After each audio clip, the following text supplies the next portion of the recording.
The Chicago Bears trade for Chase Claypool, and yes, I know I'm a little bit late, but I was taking a nap. What do you want from me? I was taking a nap. I'm being honest. But as always, man, we're going to break down what that means for the Bears, how that's going to affect the Chicago Bears moving forward, where we see this team now offensively landing with an actual offensive weapon. We'll talk about all that and more in today's episode of the Windy City Breeze Sports Talk Daily. Ayo, let's go.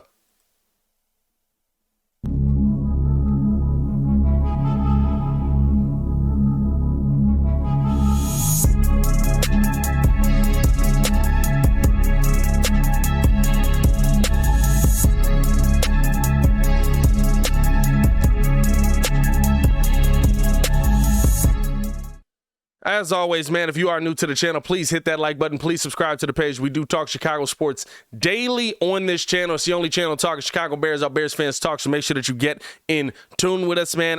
This is just going to be a little quick update video because, of course, we're going to talk about this on the daily show tomorrow. But as news is breaking, still want to be able to get you guys some content, get you guys some reactions, stuff like that. Plus, we've still got trades coming in here. It's going to be a wild time finishing out the trade market, right? But here's the thing. Bears go out and get Claypool. I called it on this morning's show as we were breaking it down from 11 to 12-ish. I say ish because sometimes we just like talking. So from 11 to 12, and here's what I said earlier this morning. The one player that if you were going to trade, DJ Moore's a maybe. The one player I would guarantee that if he's really up for trade, and I would love to see the Chicago Bears go get Ryan Poles. Pay close attention. Chase Claypool is a Justin Jefferson talent, and y'all left him in Pittsburgh to die. No. Jerry Judy. He's not doing nothing. Jerry Judy, bro. Why? Chase Claypool has been in Pittsburgh with dead arm Ben, no accuracy Mitch, and Kenny throw a Pickett. No, that's a fact. That's a fact. It's in his name. It's in his name. I don't know. Chase Claypool came out and legitimately, when Ben Roethlisberger was throwing ducks, was the only thing that I was like, man, he actually can play. Ben just can't play. Receivers?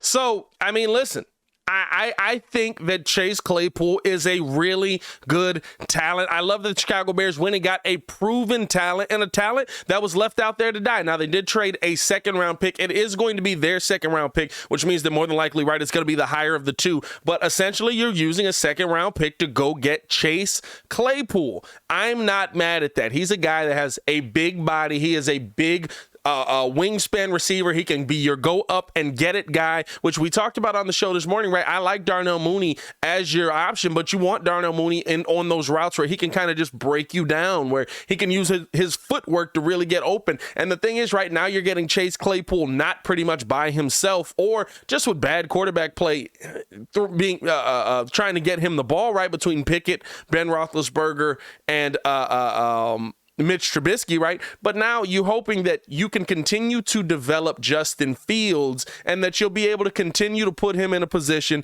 to be successful. And now you add in Chase Claypool to that entire mix. I think that this is an excellent job by Ryan Poles, leveraging what he realized was already on the field, realizing that, okay, we're not going to bring this guy back. Let's trade a little bit of defense for offense. Because guess what? In Ryan Poles' first draft, what do we know?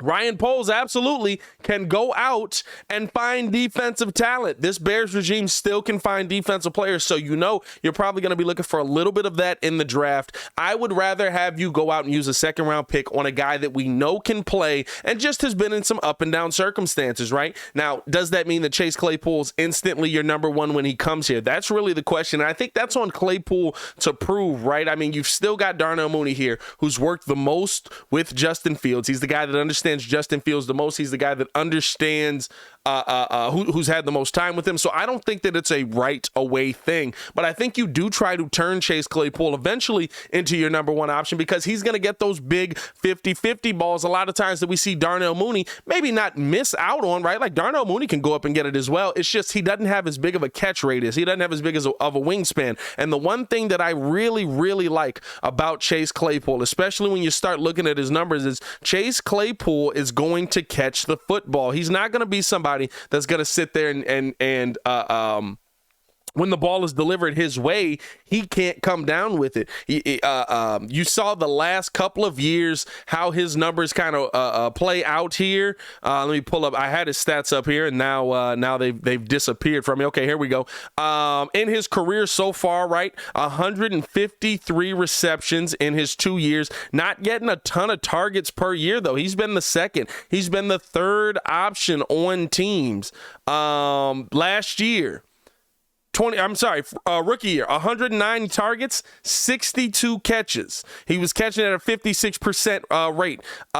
This year, 2021, 105 targets, 59 receptions. He was catching at a 56% rate. This season, he has upped that in much less time, right? Like, he's only gotten 50 targets this year. He's caught 32 of those at a 64% rate. And I mean, the yards per game have absolutely gone down. The yards per catch have gone down, but they're just running such a different system over there now with these new young guys, right? They're not trying to take the top off with these guys, but his yards per reception, even if you feel like, right, he's just more of a deep ball threat. He's just somebody you can throw the ball down the field to and go up and take big shots with, which is something that you want to have with Justin Fields. Again, Justin, you got to make that pass. You got to get that into the hands of those guys, right? But I think the thing is, right, when you're looking at this, he's a 14.6 career yard per reception type guy. Now, this year does bring it down 9.7, but again, running a different style of offense with him. So I think with Justin Fields, especially having the ability to use his legs, especially having the ability to extend plays, and having a guy like Chase Claypool coming in here, right, that's the part that gets me somewhat excited when I'm looking at this Chicago Bears offense now. And here's the thing. I'm fine with Ryan Poles trading this capital defense for offense, because you go out, you make the trade for Roquan Smith, you get a second-round pick back, and you get a fifth-round pick. So essentially now, and I know your pick's going to be better. Your pick probably will be a little bit higher than the Ravens pick will be, probably a lot of bit higher, right, than the Ravens pick will be. But I think that you've got yourself in there a really, really good wide receiver, a top-tier level wide receiver. I said in the clip, right, I think that he was a Justin Jefferson level talent coming into the NFL, and you just didn't have a quarterback that could get him the ball consistently, and that was focused on him being the number one option. Now, hopefully with the opportunity for him to go out there and be the number one option, he will be able to do that. Now, here's the thing. I do want to know how you guys feel, man. Let me know in the comments below. How do you feel about the Chicago Bears going out and trading for Chase Claypool? I'll be down there talking with you as well. I'm excited by this. I mean, I think that he's an excellent player for the Bears. I think that he does a lot of good things for the Bears in his time here. You're talking about a guy who comes in at 6'4". He is 24 years old. Those are the things that you look at, right? Like, if you're going to go out there and look at a receiver, right, I would rather have somebody that already has the NFL experience, that's still young, still has time on his contract. And, right, this is a year where you can recover even if you feel like the draft pick doesn't work out. Oh, we lost our second-round pick, even though we have another one. But it's not as high. Yeah, but we have a bunch more picks. But then you have to pick right. You still would have had to pick right in the same sense, right? Like, it doesn't change anything. You just don't have as high of a pick. I mean, and for me, right, I've said this on multiple occasions. I said this on the Daily Show this morning. I don't want rookie offensive linemen standing in front of Justin Fields next season trying to protect him, trying to figure out what the heck the NFL is. I don't care if it's the best offensive lineman in the NFL, or I don't care if it's the best offensive lineman in the second round, I should say. I want vets in there, right? Unless you're going to go up and you're going to get a superstar offensive lineman that's a sure thing in the first round, I don't want rookies standing in front of Justin Fields. I just don't. Go pay. You got the money. Go pay the money to find guys that are going to be there. So for me, right, I was looking at the draft and saying, hey, in the draft, one, the Bears still have their first round pick. And in this draft, guess what? I can go out there and I can say, hey, let me get another wide receiver. Let me get another top talent that's out here catching balls and put him next to Chase Claypool, put him next to Darnell Mooney. And guess what? Now your wide receiver core goes from looking like one of the worst in the NFL to one that could be hey, listen, you got a nice tandem here. I'm not going to say it's going to be the best, right? There's some great wide receiver tandems out there, but you've got a nice wide receiver tandem here. And now I think the thing is, right, in this sense, you have somebody in the room, and I know this is crazy to say, but you have somebody in the room that can catch the ball. You now have two guys in the room that can catch the ball. And you have two guys in the room that can get open, Darnell Mooney and Chase Claypool together. Now you can't just focus in on Darnell Mooney. Now this makes Darnell Mooney even more dangerous. I think the question that's going to come in, right, is Chase Claypool going to be your wide receiver 1, wide receiver 2? That's probably going to be the most asked thing. I talked about a little bit, right? Like, I don't think he does this season, but what he does, even if you have two number 2s this season that are two number 2s that can catch the ball, what it does this year is you have two guys now that can take the pressure off of each other. I can't focus on Darnell Mooney. Maybe I can't put my biggest receiver or my biggest DB on Darnell Mooney right now because Claypool gets open. He's going to be able to make plays. He's going to be able to make catches. Oh, by the way, N'Keal Harry's on the team back catching touchdowns. Oh, by the way, Cole Kmet is in the red zone catching touchdowns. You went from skinny, small, quick guys to guys with big bodies, guys with a big catch radius, guys that are going to be able to get the ball down, and you still got Darnell Mooney on this team. I like what Ryan Poles is doing with this team. I like the moves that he's making at this trade deadline. Let me know how you guys feel about what Ryan Poles has done, and that's what it comes down to, right? Like, he's strategizing here. Now, listen, it's all got to pay out. It's all got to work. It's all got to play out at the end of the day. But how Ryan Poles is strategizing this thing right now, how he is positioning the Chicago Bears offense for success should absolutely have Bears fans excited. And you know what? It's because of, and I know it's like, why did we wait this long? Why didn't we get this at the beginning of the season? Because you had to see what you had. This is an evaluation season. This is a figure it out season. And right now you're seeing exactly what you have on the Chicago Bears team. What do we have? It looks like we have a quarterback that is developing every week. What do we need to do for him? We need to find him some weapons. We need to find him some big bodies that we can throw to. We need to find him some guys that are going to be able, when the ball goes towards their hands, they can catch the football. Now, I don't expect this to play out in week 1. He's only going to have, I don't even know if he's going to play Sunday, but he's only got 3 days of practice to work in there with Justin. Based on how Flus has kind of done this stuff, you might keep him out. But I think here's the thing, right? You're now talking about 2 6'4" bodies that are being added to your team, and N'Keal Harry, and N'Keal Harry might actually be 6'5". How big is N'Keal Harry?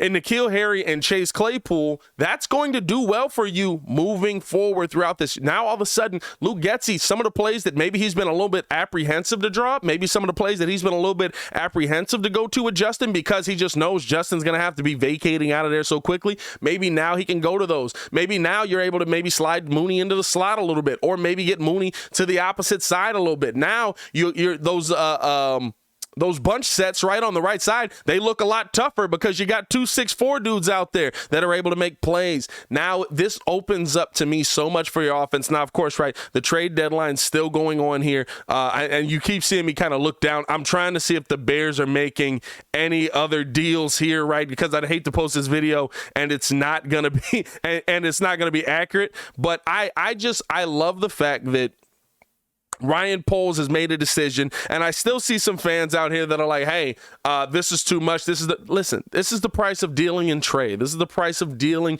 in free agency. And you've asked for Ryan Poles to go out there and get Justin Fields a receiver all season, and now he's able to do so. And now he's able to make that play. The other thing is here, too. One thing that I don't know if has been brought up by anybody else, but Ryan Poles playing chess, not checkers. Ryan Poles is playing chess, not checkers. Because here's the thing. The Bears went out and finally made a power move that I've been asking the Chicago Bears to figure out how to make. Not even just the Bears, the Chicago teams to figure out how to make for years now. Because the thing that you get the most excited about is when you hear that the Packers were in on Chase Claypool. If nothing else, if you're a Bears fan for real, if nothing else, you gave up a second-round pick to keep a player that Aaron Rodgers absolutely could have turned into a star away from him. You keep Allen Lazard, you do what you do. And more than likely, he's going to play that Allen Lazard role here, right, that we've seen kind of being played this season in Green Bay. But, hey, the Ryan Poles out there, he's not hitting you with the hey, yeah, let the Packers get him. We'll find somebody else. No. Oh, the Packers want him? I'm going to take a look. And he might have been taking a look anyway.